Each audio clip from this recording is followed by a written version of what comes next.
900 miles of Turkish coastline trace the Black Sea, yet nothing here looks like the shining resort cities of Antalya. No luxury skylines, no endless strips of hotels, just a thin, sparsely populated edge pressed hard against towering mountains and relentless rain. Why doesn't Turkey build on its Black Sea coast? The answer isn't just about missed opportunity. It's a story shaped by brutal geography, landslide danger, and the shadow of the North Anatolian Fault. Building here isn't just expensive, it's a constant battle with nature itself. So why do some coasts become playgrounds, while others remain almost untouched? This coastline holds secrets that explain far more than a lack of beach umbrellas. In northern Turkey, the land does not ease you in. The Pontic Mountains rise up almost the instant you leave the Black Sea shore. No gentle hills, no gradual climb, just a wall of green and stone, stretching for nearly 1,000 kilometers, from the Sakarya River in the west all the way to the border with Georgia. The highest point, Kachkar Dağı, stands at 3,937 meters. That's higher than any peak in the Alps outside of Mont Blanc, and yet it's barely 50 miles from the water's edge. This isn't just scenery. It's a builder's nightmare. The mountains crowd the coastline, squeezing the land into a thin, uneven ribbon. In some places, the flat strip is barely wide enough for a road and a few houses before the slopes take over. The relief maps tell the story. In the west, ridges climb to 1,800 meters. In the east, they shoot past 3,000. The result is a coastline hemmed in on both sides, the sea lapping at one edge, steep forests pressing in from the other. The climate does nothing to help. This is the wettest part of Turkey by far. Rize, in the east, gets over 2,500 millimeters of rain each year, more than double what falls on Istanbul, 5 times what the Aegean coast sees. Even in July, when the rest of Turkey bakes under cloudless skies, the Black Sea coast stays damp. Rain falls year-round, feeding dense forests and endless tea fields, but also saturating the ground. The coastal plain, where it exists, is often flood-prone, soft, unstable, and easily swept away by swollen rivers or landslides. Natural harbors are rare. Outside of a few lucky bays, Samsun, Trabzon, Zonguldak, the shore is mostly a steep drop, with short beaches and deep water just offshore. River mouths, instead of creating wide, sandy deltas, tend to build up tangled marshes and shifting sandbars, places where the ground can't be trusted to hold a foundation for long. Developers looking for a blank canvas find only a narrow, crowded strip, hemmed in by water on one side and an unbroken mountain wall on the other. Here, geography draws hard lines. There's no room for sprawling cities, no space for airports or highways to fan out. Every new building, every road, every port has to fight for its place. Carved from the slopes, propped up against the rain, and always at risk of being claimed back by the mountains. In the Black Sea, nature sets the limits, and the limits are strict. Earthquakes don't just shake the ground here, they rattle the budget. The North Anatolian Fault runs just south of the Black Sea coast, stretching over 1,200 kilometers. This line has produced more than a dozen quakes above magnitude 7 in the past century. Each one leaves a mark, not just on the land, but on every construction plan. Building anything substantial means following some of the strictest seismic codes in the country. Engineers are forced to design for the worst-case scenario, with reinforced concrete, deep foundations, and flexible structures that can absorb shock. That kind of insurance comes with a price tag that rivals the cost of the building itself. But it's not just the threat of shaking Earth. The slopes themselves are constantly on the move. Heavy rainfall saturates the thin soils, turning hillsides into mudslides. In Rize, over 2,000 landslides were recorded in a single winter. Roads buckle, homes slide, and entire neighborhoods can be cut off in an afternoon. For every kilometer of highway or rail, there's a need for retaining walls, drainage systems, and constant monitoring. Maintenance isn't a line item. It's a never-ending battle. The numbers tell the story. The Samsun to Ordu coastal highway, just 200 kilometers long, required 38 tunnels and 30 viaducts to snake through the mountains. One tunnel, the Ordu-Nefiz Akçelik, stretches nearly 4 kilometers and cost over $250 million to build. The Zagana Tunnel, farther east, will cost nearly $1 billion for 14.5 kilometers, more per meter than some of the world's urban subway systems. These aren't vanity projects. They're the only way to keep the region connected when the land refuses to cooperate. Even after the roads and tunnels open, the expenses keep coming. Landslide repairs, tunnel ventilation upgrades, and seismic retrofits eat into public budgets year after year.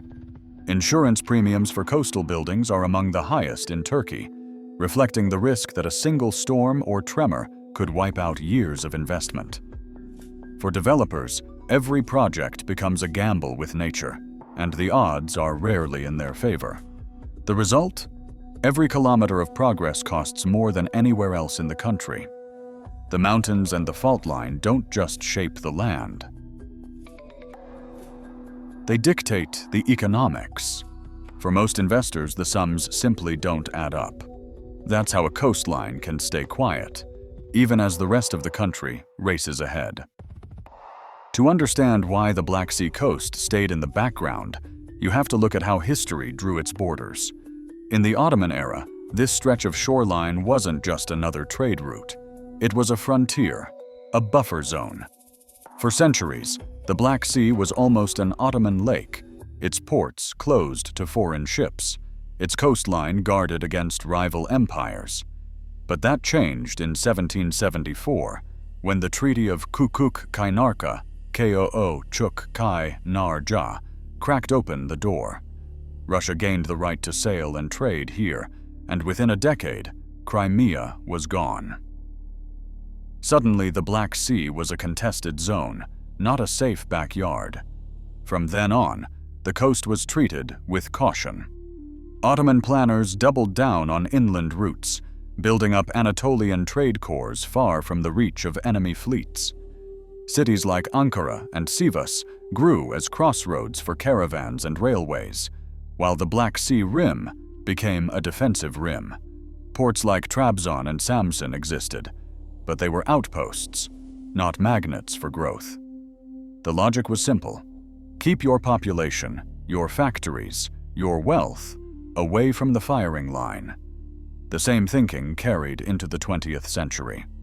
During the Cold War, Turkey's northern shore was NATO's front line, facing the Soviet Union across a narrow sea. Intelligence posts and naval patrols dotted the coast, but civilian investment lagged.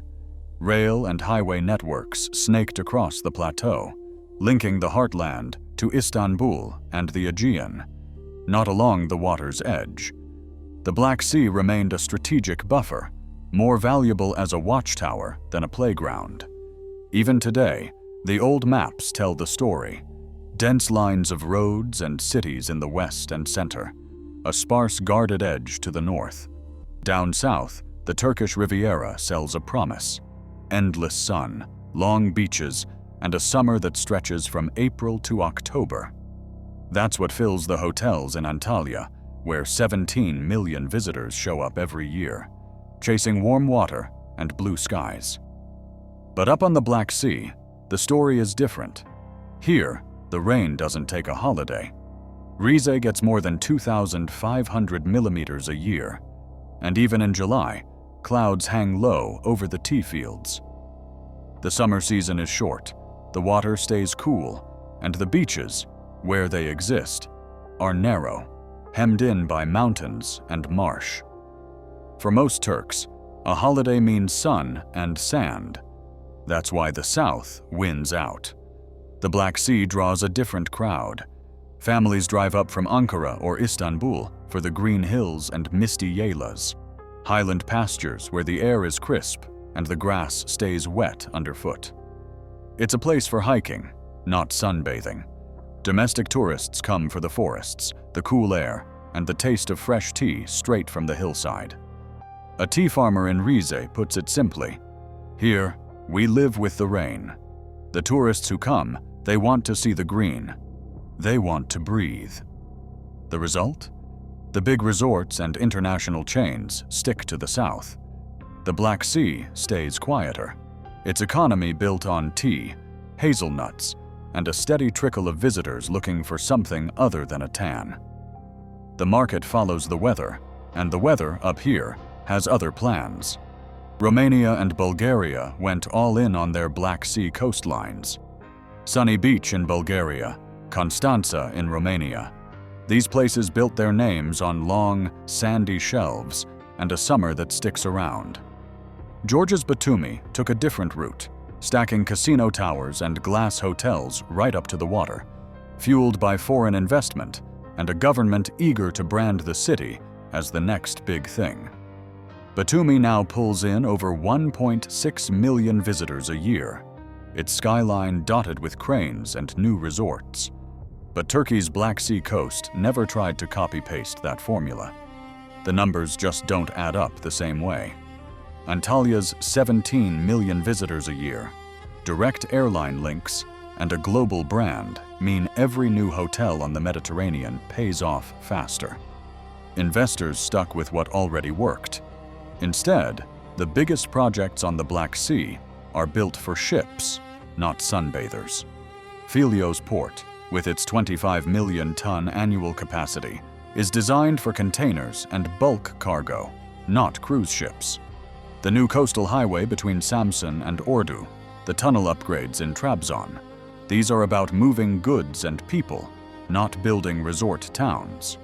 Tourism analysts point out that the region's best bet isn't to chase another Antalya, but to lean into what makes it different: green mountains, cool air, and a quieter kind of escape.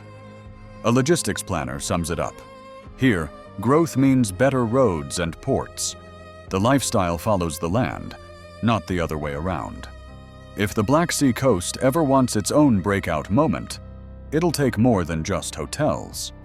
It would mean coastal protection megaprojects, selective micro-resorts tucked into natural bays, fast rail and airport links, and a new brand built around forests and highland culture, not just beaches. The question lingers: should Turkey double down on the Green Sea, or keep chasing the sun? On Turkey's Black Sea coast, the reality is clear. Across 900 miles of shoreline, the Pontic Mountains press up against the sea, leaving little flat land for large-scale cities or resorts. Annual rainfall exceeding 2,500 millimeters, frequent landslides, and the constant threat from the North Anatolian Fault have made construction risky and expensive. Historical records show that investment and trade have long focused inland, and toward the Aegean, while the Black Sea coast remained a defensive edge, facts reinforced by Ottoman military archives and modern infrastructure maps. Today, industrial projects like Philios Port signal a shift toward logistics rather than mass tourism. Yet questions remain. Could targeted development reshape the region, or will nature's barriers always limit growth? What is clear from decades of engineering, policy, and local tradition is that the Black Sea's future likely lies in leveraging its unique climate, culture, and green landscapes, not in recreating the Mediterranean. The story of this coast is not just about what hasn't been built, but about why those choices persist.